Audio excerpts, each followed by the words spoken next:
আউযু বিল্লাহি মিনাশ শাইতানির রাজিম। বিসমিল্লাহির রহমানির রহিম।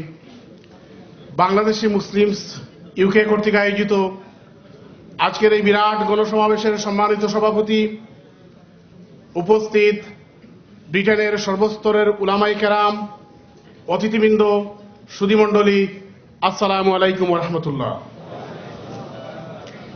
প্রথম থেকে এ পর্যন্ত যত স্পিকার কথা বলেছেন সবার সাথে আমি একমত। কয়েকটা কথা বলে আমার সংক্ষিপ্ত বক্তব্য শেষ করব। সম্মানিত সুধীমণ্ডলী, সুজলা সুফলা শস্য শ্যামলা আমাদের এই মাতৃভূমি বাংলাদেশকে বর্তমান প্রধানমন্ত্রীর নেতৃত্বে মহাজোট সরকার পৃথিবীর বৃহত্তম কারাগারে নির্মাণ করেছেন। আজকে ইসলামের পক্ষে কথা বললে তাকে নির্যাতন করা হয়, পুলিশ ধরে পুলিশের হেফাজতে নিয়ে গুলি করে মেরে ফেলা হয়। আর যারা আজকে ইসলামের পক্ষে, আল্লাহ নবীর পক্ষে, আল্লাহর পক্ষে কথা বলে তাদেরকে বীর উপাধি দেওয়া হচ্ছে, বলা হচ্ছে দ্বিতীয় মুক্তিযুদ্ধের প্রথম শহীদ। সম্মানিত সুধীমণ্ডলী, বন্ডামিরও তো একটা শেষ থাকা দরকার। জাতির কাছে আজকে পরিষ্কার কারা ইসলামের পক্ষে, কারা ইসলামের বিপক্ষে। অথচ সরকার কাদিয়ানিপন্থী কিছু আলেমদেরকে টিভিতে নিয়ে আসে। এর মধ্যে একজন হচ্ছেন ইসলামিক ফাউন্ডেশনের ডিজি। আপনারা জানেন, নিকট অতীতে ইমামদের সম্মেলনে আমেরিকার ডান্স মহিলাদেরকে দিয়ে এই ডিজি দিয়েছিলেন। উনি টিভিতে এসে লম্বা লম্বা কথা বলেন। আপনারা জানেন, সাহাবেগের এই তথাকথিত অনুল্লেখযোগ্য সমাবেশ শুরু হয়েছিল 5 তারিখে।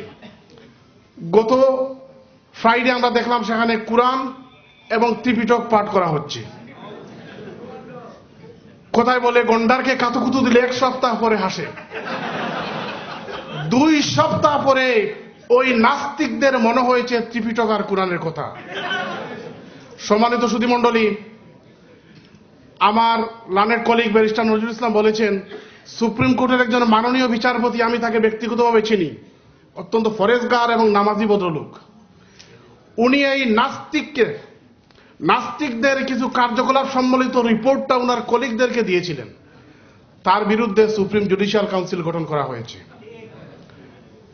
আর এই সুপ্রিম জুডিশিয়াল কাউন্সিল গঠনে করে যারা এটা তদন্ত করবেন, তার মধ্যে একজন হচ্ছেন বিচারপতি এস.কে. সিনহা।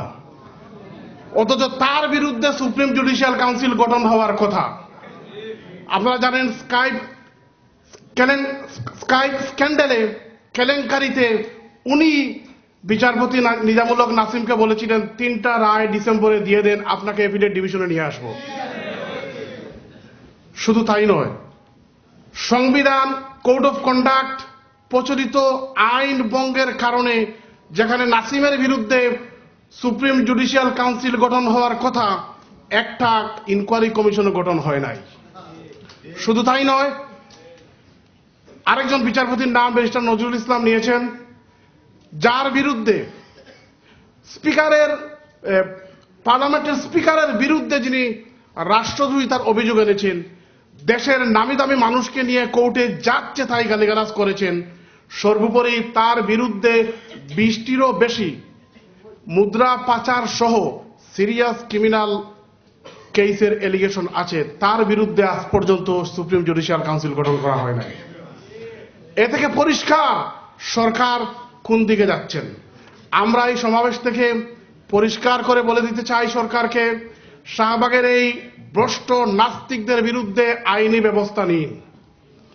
তথাকথিত যুদ্ধাপরাধ মামলায় বিচারের শেষ অথবা চলাকালীন সময়ে দ্রুত আইন পাশ করে শাহবাগের ডিমান্ড আপনারা মিট করতে পারলেন।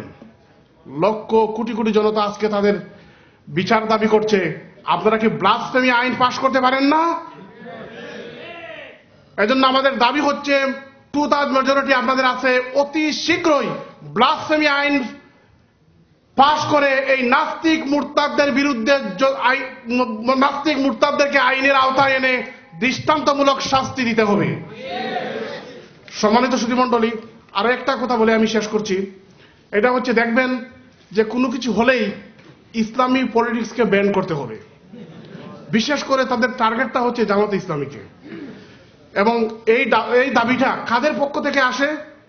বাংলাদেশের জাসদ, বাংলাদেশের কমিউনিস্ট পার্টি এবং ওয়ার্কার্স পার্টি। আপনাদেরকে একটু তথ্য দিয়ে আমি আমার বক্তব্য শেষ করব। আজকে দেখেন, জামাতে ইসলামী মাত্র 2টা ইলেকশনে 300 আসনে প্রার্থী দিয়েছে, 1999 এবং 1996-এ। 1999-এ তারা 12.1% ভোট পেয়েছেন, 1996-এ তারা পেয়েছেন 8.7% ভোট। আপনি যদি 8.7%-কে যদি 16 কোটিতে রূপান্তরিত করেন, তাহলে 1,37,00,000 জনসমর্থন তাদের পক্ষে আছে। যদি 12.1%-কে আপনি 16 কোটি মানুষের মধ্যে ট্রান্সলেট করেন, তাহলে 1,93,00,000 জনসমর্থন তাদের আছে। পৃথিবীর 10 থেকে 15টি দেশ আছে যাদের টোটাল জনসংখ্যা 1 কোটির উপরে হবে না। অথচ এই ধরনের একটা দল, যে দলের বাংলাদেশের প্রত্যেক পার্লামেন্টে প্রতিনিধিত্ব ছিল, যে দল প্রতিটি গণতান্ত্রিক আন্দোলনে অংশগ্রহণ করেছেন, এবং এই দল এবং ইসলামিক শক্তি বাংলাদেশের টোটাল ফাইন্যান্সের 25% নিয়ন্ত্রণ করেন। আজকে বলেন, বাংলাদেশে আপনি নড়াইলে যান, সুনামগঞ্জের ওই রিমোট একটা গ্রামে যান, যেখানে বিএনপির সংগঠন আছে, যেখানে আওয়ামী লীগের সংগঠন আছে, সেখানেই জামাতের সংগঠন আছে। আপনি আরো দূরে যান, প্রত্যন্ত অঞ্চলে একটা কলেজে যান, যেখানে ছাত্রলীগ আছে, যেখানে বিএনপি আছে, সেখানে ছাত্র শিবির আছে। অথচ তাদেরকে ব্যান করার জন্য উঠে পড়ে মরিয়া হয়ে লেগেছেন কারা? বামপন্থীরা, যাদের নাম আমি আগে নিয়েছি। একটু দেখেন, এই জাসদ 1991-এ তারা ভোট পেয়েছে মাত্র 1%, কমিউনিস্ট পার্টি পেয়েছে 0.2%, ওয়ার্কার্স পার্টি পেয়েছে 0.3%। অর্থাৎ এই 3 দল মিলিয়ে জামাতের 1/4 কোনো দিন ভোট পায় নাই। এবং শুধু তাই নয়, বেশিরভাগ শুধু আওয়ামী লীগের সাথে লিয়াজো করে 2008 সালের ইলেকশনের আগে প্রতিটি ইলেকশনে 99.9% আসনে তারা জামানত বাজেয়াপ্ত হয়েছে। সম্মানিত সুধীমণ্ডলী, পরিশেষে আমরা বলবো, প্রধানমন্ত্রী আপনি তাদের ব্যাপারে সতর্ক হন। আজকে ক্যাবিনেটে আমরা যেদিকে তাকাই শুধু বামপন্থী, কৃষিমন্ত্রী বামপন্থী, আইনমন্ত্রী বামপন্থী, শিল্পমন্ত্রী 500 ফুট বামপন্থী, গৃহায়তন মন্ত্রী, অর্থমন্ত্রী, দত্তকবিহীন মন্ত্রী এবং স্বরাষ্ট্রমন্ত্রী, শুধু বাম বাম, আর তাদেরই সৃষ্টি হচ্ছে আজকের শাহবাগ।